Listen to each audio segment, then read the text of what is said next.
Hey guys, Mark Taylor, aka Lord Hammer from GuildUmbra.com, and we have the latest episode of The Dragon Chasers. Today we've got our usual suspect, Justin Lowe, aka Sato. What's going on, brother? Hello. Not much. And Same old, we've same old. and we've also got a very special guest star fill in for Brian. We have Mr. Lethality from the Gold and Glory podcast. What's going on, man? Hey, cool. Hey, by special, do you mean special, special, or just special? No, Just like special as in we love you, not short oh, bus okay, special. gotcha. Thanks. Just checking. Although that's its own kind of special. And of course, right now we have Lethality, and I'm sitting here looking at him as the animal because he will do a special reveal of his face on the Golden Glory podcast. So, anywho, today we're going to talk a little bit more about Crowfall and some of the things that they've got going on there. And the video that we are showing today is the stuff on the, what is it, the voxel pixels? How do you pronounce that, Justin? Voxel Farm. Yeah. Voxel Farm, that's it. So, do you want to tell us a little bit about that? What's going on with that? So it's mainly just for like procedural generation. You might have seen stuff like Minecraft. If you think like Minecraft, but like tinier pixels is the way that they're putting it with Crowfall. But the idea is that, when it comes to procedurally generated stuff, physics stuff, it's very intense. And their effort with at least the voxel farm is to kind of make that a little bit easier to generate, less on the CPU end, so that like if you were to blow away with siege weaponry, like a single point, that point would be exactly the same server side and also client side generated on the fly without using too many resources.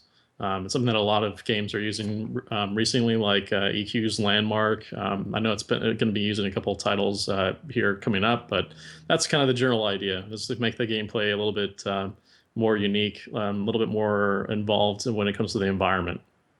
So, Lethality, maybe you can elaborate a little bit on this because I know a little bit about your background. So, what do they mean when they're talking about like the procedural generation of this? Does that make any sense to you? Because I heard the word, but I'm not really hip on programming. Sure. Yeah. So, procedural generation means algorithmic way to create things, and in this case, it's a virtual world that's being defined by a set of rules, which in some cases is the terrain and the land, which has is built by math, and things are as we get into this sort of technology, things are getting more and more advanced. So not only can we generate land and caves and things, we can define rules like trees and types of trees and clumps of trees and how they would go and how dense they would be. And even now, with what Crowfall is looking to do, I think is they're defining rules. I think they're calling them grammars, sets of buildings and things, and how those might fit together when they're generated procedurally. Meaning, if they specify there needs to be two towns every 18 square miles, then they can define rules that will pull from the assets to generate an area based on those rules. So it's just really, that's been always one of the, I think, the topics about world creation that Blizzard was famous for. The big talk always talked about handcrafted worlds, and you could say that those are generally better, but they take a incredible amount of time because a human has to go. So if they can really reach this idea where using the power of the computer, procedure generation, and inject and take steps towards it, and feeling more and more handcrafted with individual elements in that, we're in for some amazing times. So, what are the ramifications then in terms of me as a game player? How will this affect my gameplay, guys? I think in terms of the ramp up, that's the thing that you're going to see it most heavily involved. Like Bill mentioned, you won't necessarily have to see developers take as long to produce content. There's a game called little game called No Man's Sky out, or at least is coming out. Been talked a lot about using procedural generated, and basically the entire worlds are generating that idea. So the worlds themselves, like the cycles that we're going to see for the worlds, from generated to death. My hope is that obviously with that end, that ramp just becomes that much quicker for them to get that stuff defined and out there for the worlds and people to play. Give people a kind of unique run on each of the worlds without actually taking too much time in the developers' hands. Yeah, that's going to be really cool, and that's obviously key to their whole design. Is there has to be a campaign ready to go at any moment once one ends, and with this procedural stuff, they should be able to do that. So will I see different things? So maybe this is an obtuse question. From looking at the video, you see them obviously destroying the world or destroying effects. And if from reading it, they were saying that they'll use it more for destruction of the world more so than the building of the world. So how will that impact me as a player? Like, will I see better animations? Will I see the world get destroyed in some easier graphical way that makes it look more realistic? Or how does that affect me as the player, though? Well, I think for me, the most interesting part is using the environment as a tactics base. So, let's say you've got like a big fireball. I think the example that they use on the post is that they like made imagine a fireball that puts a like massive hole in the ground, Right. and that you would then use like a push or something like that to push the person in there, so that you can then throw another fireball down on top of them, so they'd be unable to actually escape from that environment created obstruction that you made. This gives them more ideas for like on the fly generation of cover systems. So for me, that's the most interesting part about it, is the idea that the environment itself will become its own cover points for you to use, and actually make it so that you as a character and as you as a player will be able to use those on a skill base, making sure that you're watching almost like a tic tac or a chessboard. Like I'm setting up this like destruction for a massive group to kind of like fall into, and for our entire group to kind of use to our advantage. So that's the most interesting part of it for me. Yeah, I agree. I think that the biggest, and they talk about it as part, MMORPG and part strategy, and I think that this destructible world will play into that, in a huge way. And one tidbit that was part of one of the posts, maybe it was a forum post, that they sort of confirmed that friendly fire is probably going to be a thing in some ways, and they'll handle it, but also that this destructibility, like if a building falls on you, you're going to take damage. So that's a whole nother thing. It's going to prevent these clumps or trains of players going up to a wall, maybe, and then if the plan is to knock your own wall down to crush the enemy, that's a whole nother strategy that probably we haven't thought about or seen yet. So it's pretty cool. So, one last question on the Voxel Farms thing. They say that they're going to be changing the world like every 6 weeks or on a time basis, so that I guess you'll be playing the game, and if you play and you go away and you come back, it might be in a different phase. So, do you think that based off of this, their plan is to, and I hope I'm not making this more complicated than it needs to be, just like Justin's scenario, I shoot a big fireball because I'm a high level wizard. There's now a hole. Somebody pushes them into the hole, and now they suffer from the effects of how the environment has been changed, because now the terrain is negatively impacting them, right? Because now they're in a hole, and now I have the tactical advantage, and maybe I kill them. But then a few days later, other players will come up on that hole. I mean, but then maybe it gets changed when they do the revamp of the phase. Do you think that hole that was created will be there for until the next phase changes, kind of thing? That was a question that came up on the forums as well, and I don't think they answered it other than to say they thought about it and they are aware of that. Like in another game that uses this the voxel farm technology is Landmark right now, from Daybreak Studios, of course, and they. The world heals after a certain amount of time. The world will automatically heal, which I think in that kind of game makes sense. Here, especially with a designated or non-designated campaign length. I don't know how that's going to work. I don't know if you'd want things to heal unnaturally like that, but obviously they've got to take certain things into account. So I don't know if we know enough about that yet, but certainly that could play into tactics as well. Yeah, and that's kind of the thing that is the most interesting part of this entire thing, is that over time they talked a lot about the hunger stuff too. You could almost see like the hunger elements kind of be used on the voxel end for the procedural generation, and that it kind of like encompasses the world. You start to see the kind of creep from like a Zerg element kind of taking over the world. Maybe even on the AI side, that hunger actually deforms the world itself. And so not only do the players may be impacted, but also maybe the hunger that then also comes, throughout the entire length of the campaign. Some of that stuff is really interesting, and I'm just looking to kind of. I think we're all kind of just hoping it's going to turn out the way that we kind of want it to be, but we won't really know until we kind of put our hands on the game, really.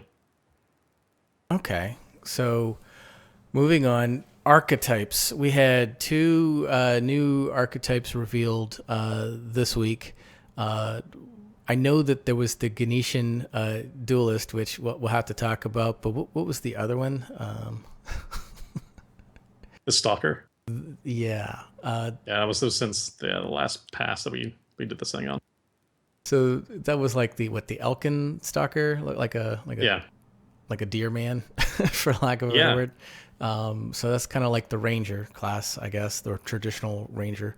Then the duelist looked like he had a pistol in one hand and a knife in the other, or I guess since it was like a guinea pig man, it's like a sword for him. But what do you think of the archetypes that are coming out so far? Because I see a lot. I see two tanks. I see like two or three range DPSs. I haven't seen any healers so far. Is that getting anybody worried or what? Well, I think Bill's actually talked a lot about this, so I'll let him go with that. But I think as far as the healer roles are concerned, they're not actually going to be strict healers. They've talked a lot about that in the past.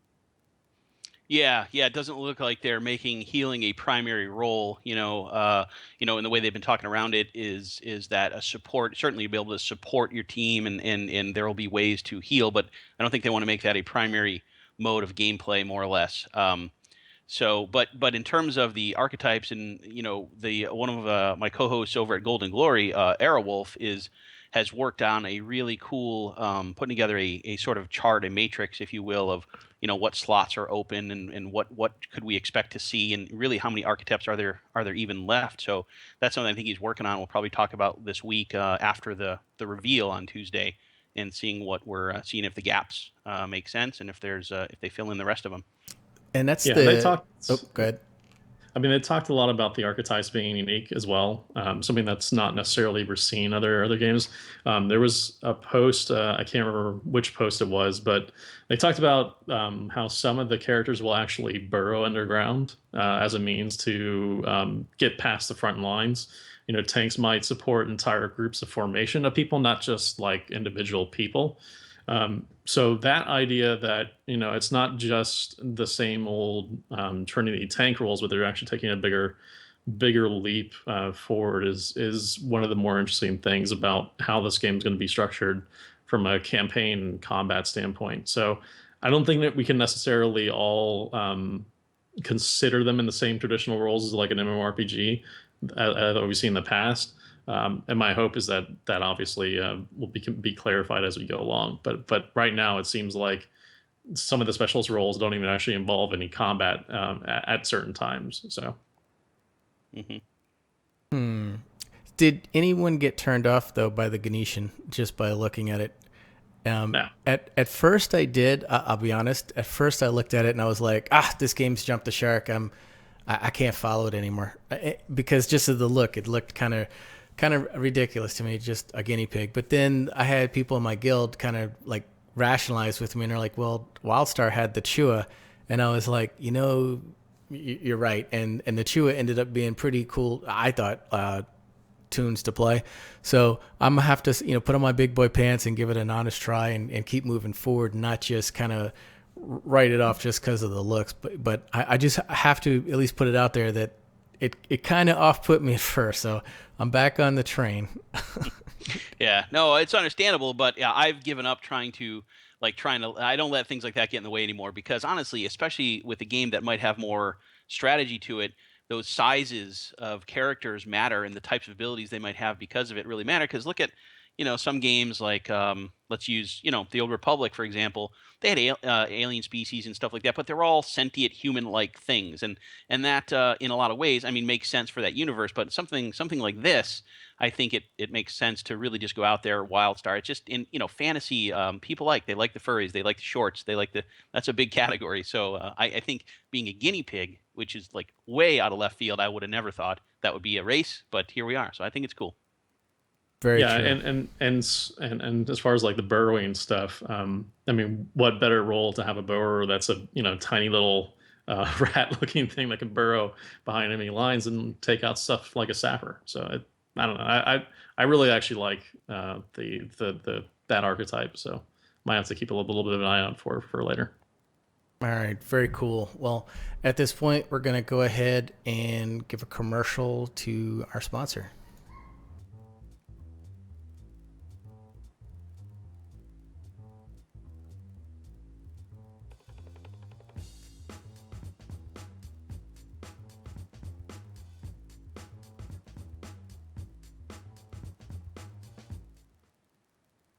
All right, so now we're moving on to Star Citizen, and we'll make this one brief.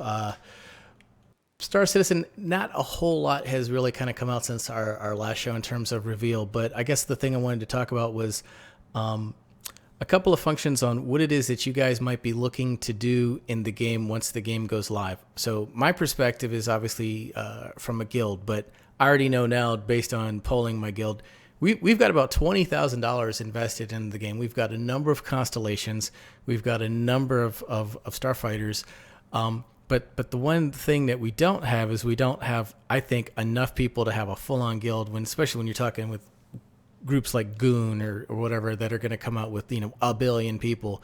And I've actually spoken to those guys at some of the PAX events, and they're actually pretty cool as opposed to like what you hear a lot of times, in their dealings in Eve. But long story short, I don't think we have the numbers to make a full-on chapter, but we do have about maybe 20 or so people that'll be enough that are going to get together in group one every now and then. The problem is that being a guild, that's one construct, but in the game, people want to do different things. And so I have not been able or successful to get everybody on the same sheet of music in terms of what they want to do. Because I got people who are just adamant they want to be pirates. I got people who want to be crafters and miners. I got people who just want to be explorers. So it's just going to be a gaggle. It's going to be a bunch of people just get together here and there, maybe once a week at best. Are you guys seeing anything like that? And if so, what is it that you want to do in the game? You want to go first? Go ahead. Sure. Yeah, I'll go. I'll go. So yeah, it's definitely a big game, and it's getting bigger all the time. The idea that it's started out as a space sim, kind of was almost a narrow focus at this point. It's now it's got goals of being a full persistent universe with eventually back to procedurally generated planets that you can explore fully, as opposed to maybe just landing zones when the persistent universe launches. But I wonder a lot about that too. I happen to be a part of a big organization, and what I see from the inside of that, I'm not really involved in leadership at this point, but they are running it very much like the military. It's a fleet, and there's command and sub-command, and then there are divisions for combat and trade and exploration.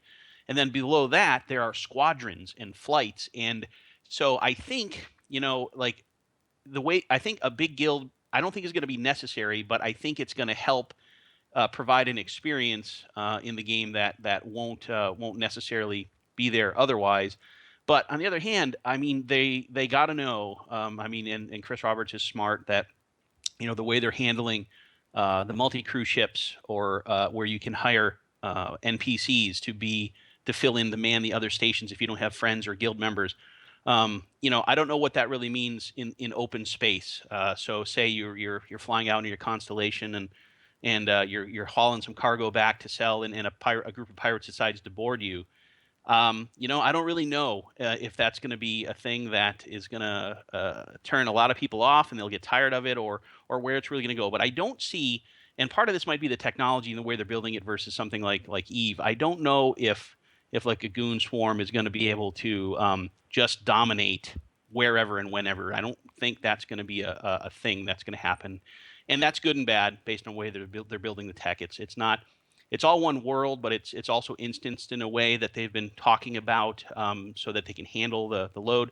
Whereas Eve, some of those things are very cool. Like Eve's a game I love reading about more than I've played it, because it's super interesting. But they have you see some of the battles that are like at 2 frames per second, and it's cool that they're happening. But because of Eve's combat, I think it allows it, where Star Citizen's combat style isn't going to allow that kind of lag. So I don't really know. I don't think you'll have to be in a big organization to join the game, and I don't think the big organizations will actually have the same kind of effect as they do in other games. But it's still something to think about.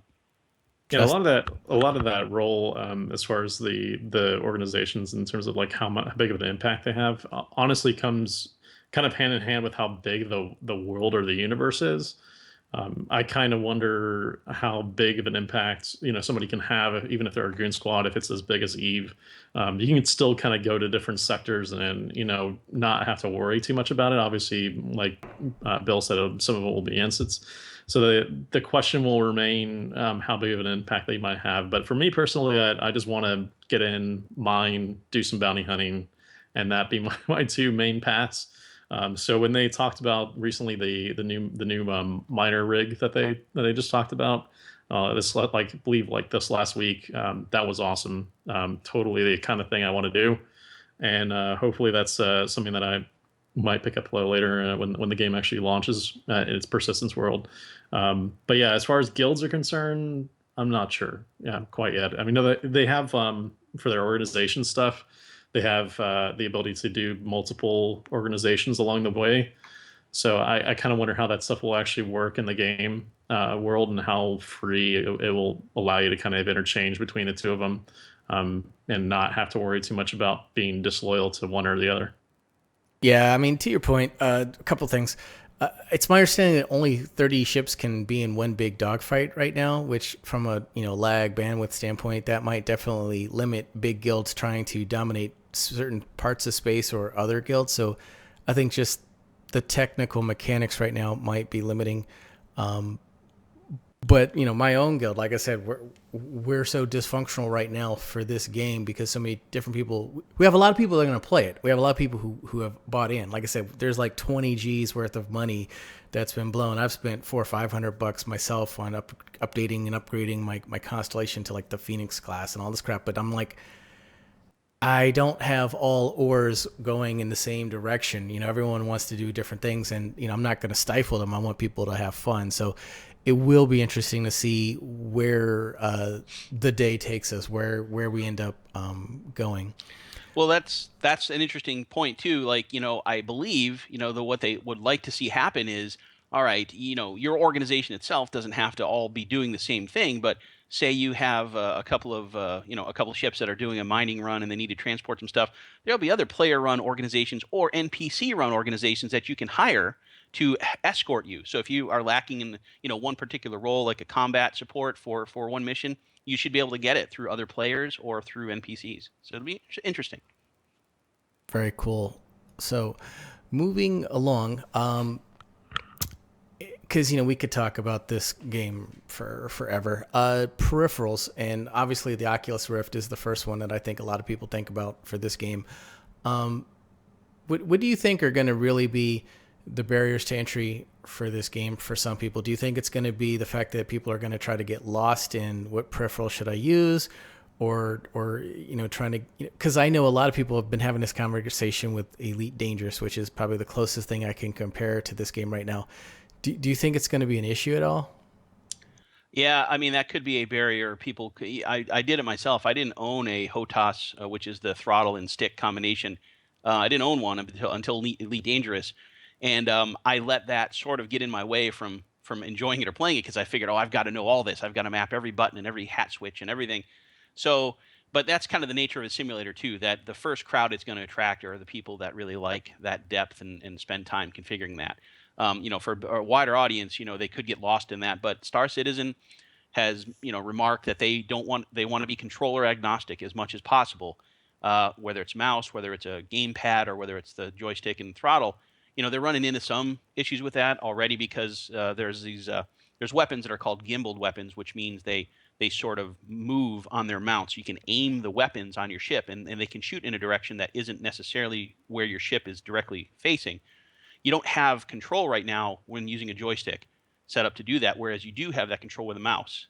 So they're trying to work out some of those issues, and there's a perceived advantage being able to do that, but in reality, who really knows? So yeah, I mean that could be a barrier, but I think people will get into it either way.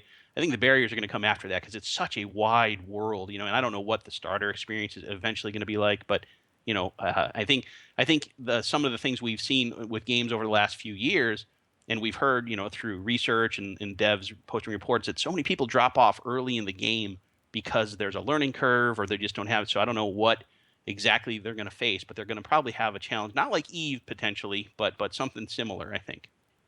Yeah, I mean, with Star Citizen, it seems like it's relatively balanced in favor of a mouse at the moment, rather than like a peripheral. So at least for Star Citizen, in comparison to like Elite Dangerous, definitely more siding towards the mouse.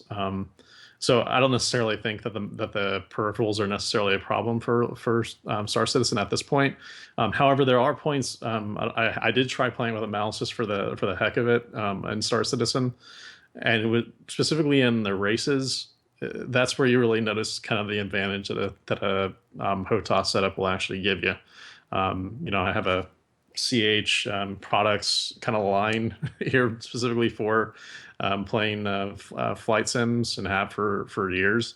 So for me, it's not necessarily a huge hindrance, but I can definitely see how people might be a little bit kind of trying to figure out what they might want to do. They're kind of a little bit intimidated by the fact that they don't have these things kind of lying around for them to just test, let alone actually get into. So having those controller agnostic things like Bill mentioned will be the kind of key to kind of keep everything a little bit more fair.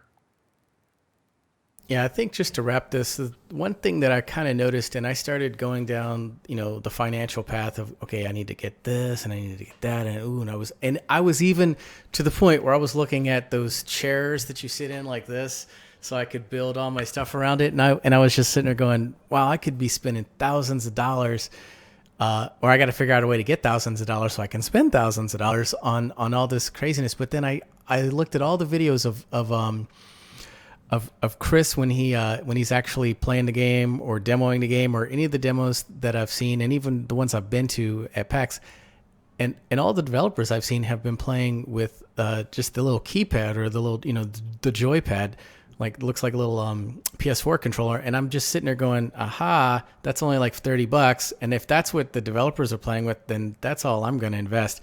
I think the only other thing I might get would be like an Oculus Rift, just so I could look around, but I think I'm done trying to figure out the whole joystick, keypad thing with my foot, accelerator. Come on, man! You should be putting a sim room somewhere in your house, like dedicated. You don't need a Yeah. game room anymore. You just build out a sim room with the chairs and the motion, the motion control. Got to do it. I will say this one thing about the joysticks, and Least Dangerous, and then also maybe in Star Citizen, the one clear advantage they have over keyboard and mouse setups, and also gamepad setups, is that they're able to have more assignable hotkeys.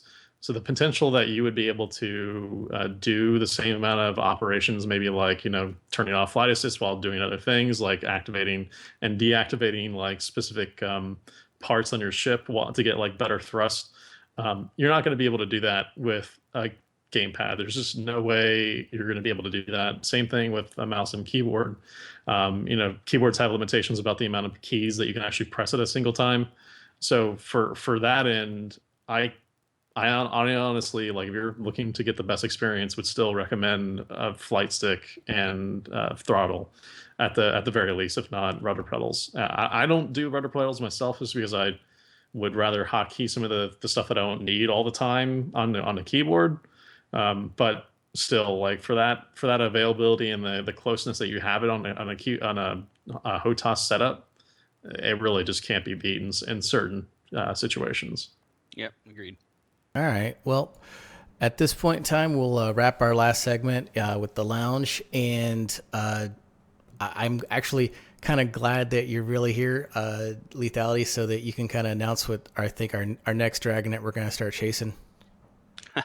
You must be talking about Revival, Yes. right? Yeah. So that popped up on my radar just a few days ago, and I think it's been pretty much under the radar anyway. But the company, there's Star Citizen, Cloud Imperium is working with some other external development studios to handle some of the work for Star Citizen, since it's so massive, and the FPS module, or that aspect of the game, is being worked on a studio in Denver called Ilphonic.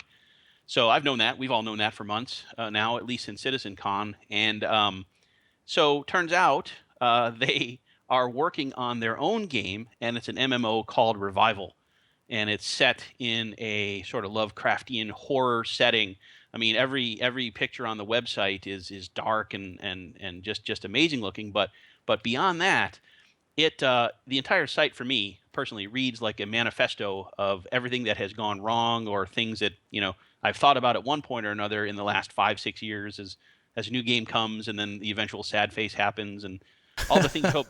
So these guys are so you can tell they've thought about these things too, and they've talked about them internally for so long, and as a group of people who have the means to act on those ideas, that's what makes it really exciting. And in all of the posts and blog posts and everything, and in the forums, they're all very decisive in what it is. It's they're not wavering on any of their design decisions. They use words like no compromise and things. So it's a big sandbox environment with active combat, skill-based combat, skill progression. Not there are RPG stats from what I understand, but they No hot bars apparently. no hot bars, right? The skills are gonna skill combat is gonna take active crafting.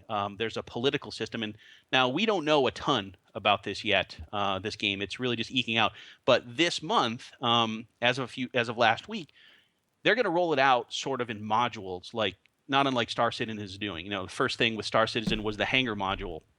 Now we have Arena Commander where we can fight. Next will be FPS. Well, Ilphonic is with Revival. They're going to roll out I believe this month is the player housing section. So you'll be able to log in and go into your house and decorate it and do things like that. That's the first thing, and you can go on their website today and buy a house. Now the houses are not unlike Star Citizen. You pledge real money. There are 5 tiers of houses you can buy, from a tenement to an estate, or not an estate, but a mansion. They call them manses. Everything's really sort of period focused too, or setting focused in the way they talk about things. But I mean, there's so much to really talk about, and you guys can chime in a little bit too. But it's really a topic for of its own at some point. I'm blown away. I've spent the last 2 or 3 days. I just can't even understand every new page I find or post. It just blows me away. Last night I read something about environmental effects, how it's going to be important to be warm when it's cold and have a mask on when there's gas, and all these other things. Like, all these are all ideas that we've had, and they've been maybe dismissed for one reason or another in other games. That wouldn't work in this style, but they're trying it all, as far as I can tell. So it's pretty cool. Have you guys looked into it much at all? Yeah, I mean, I read most of what they posted so far. I'm really excited. They're seemingly doing saying all the right things, which is good. Obviously, in these early days, obviously not really compromising a lot of things, being very specific about no hot bars and other things that would drive a lot of MMO players up the wall, which I'm all for. And also, Lovecraft stuff. It's funny. Back like a couple of years ago, I was fiending for another Lovecraft game, and the only one I had was a game on Xbox. Like, I'm blanking on the name right now, when I actually need to think of it.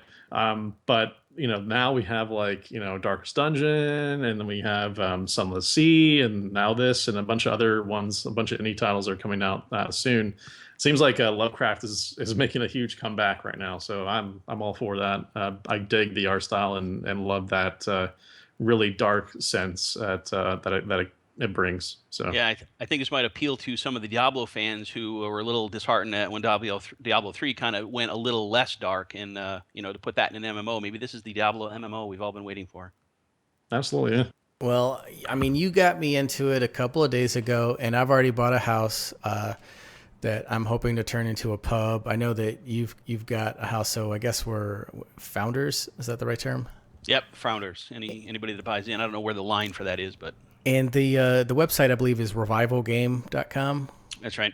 So we'll try to put some more information out about that, and definitely as we start finding more information, gathering more information from the website, and hopefully we can maybe talk more with some developers, or get in and try to get further information. But the game it looks cool. It's so early. It's what pre-alpha.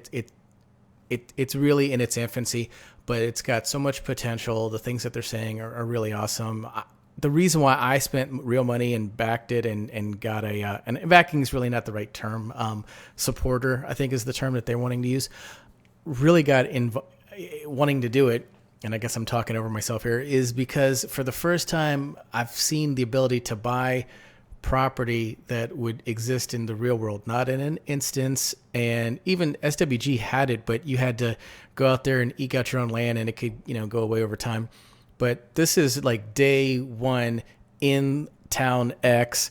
There's building Y, and I can own that building that you're walking by day one. That's something I've always wanted to do, and thank God I had the finances to afford something. And they've got things in many, many different price ranges. So please don't feel that anybody would just get peered out, because I believe some of the ways that they're going to try to make money for the game, and we'll wrap this and not make it too long, is they're trying to have a free-to-play option, free-to-play service, but then they're trying to have subscription-based servers that they call gold servers. So there should be a play option available to almost anyone, right?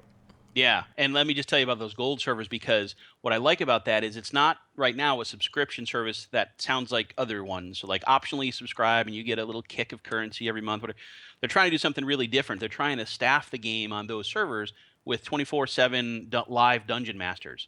And they've described a really cool tagging system they've devised. So if your character experiences something or hears a conversation, your character will be tagged with something that a dungeon master could use, and they intend on making players part of the story based on that. I mean, it's all super pie in the sky, but they've said enough things to make me think they've thought through it, and they've really got a plan for this. And so I love that that's an option for subscription rather than just free money every month or that kind of thing. Is the reason alone to try to look into the game, because old MMOs and like I love and I hate WoW. Like I don't play WoW just because I'm just not a WoW guy. Just never appealed to me. And I've tried. I even went back for World of Draenor, had level 90s, and I rated. And it's not my game. But I don't think it's a bad game. I think it's brought a lot to the MMO space.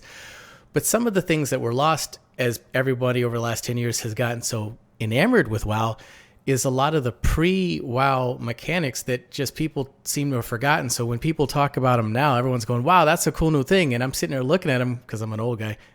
No, that was around like a long time ago. People are just bringing it back.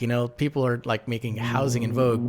But the fact that the game masters or the GMs will actually log in with a tune and it will create an instance or an event and that you could come to and do something dynamic. That used to happen fairly regularly, over a decade ago. And I remember several times doing events in Star Wars Galaxies. And it was the most fun ever, because that was the time that it really felt like you were having this D&D experience where, you're interacting with your dungeon master and you're doing something that could be dynamic versus just I'm going, on a rail through this experience and then I turn my stuff in. So that alone is something that just totally grabbed me. I hope that other folks are as moved as I am by that specific mechanic. Oh well. Indeed. Oh, definitely. Yep. Well, so I guess on that note, we'll go ahead and wrap it. Thanks again for filling in today, Lethality. You have saved the show. You've saved the day. So happy to do it. So if you could please tell everyone how they can get a hold of you or follow you and your other adventures. Oh, sure. Well, I'm on Twitter at real_lethality. That's really probably the best place, the place I interact the most. But I'm part of a podcast sort of dedicated to Crowfall called Gold and Glory. And you can find that at goldandglorypodcast.com. And this Tuesday, of course, is the reveal, whatever that is, of Crowfall's Countdown. And we're going to be doing a live stream at 9 a.m. Eastern to celebrate that and talk about what's happening. Awesome. And we will look forward to that, and we'll definitely promote it. All right, Justin, Mr. Sato. Hi. You can follow me at Zirak, Zirak on Twitter.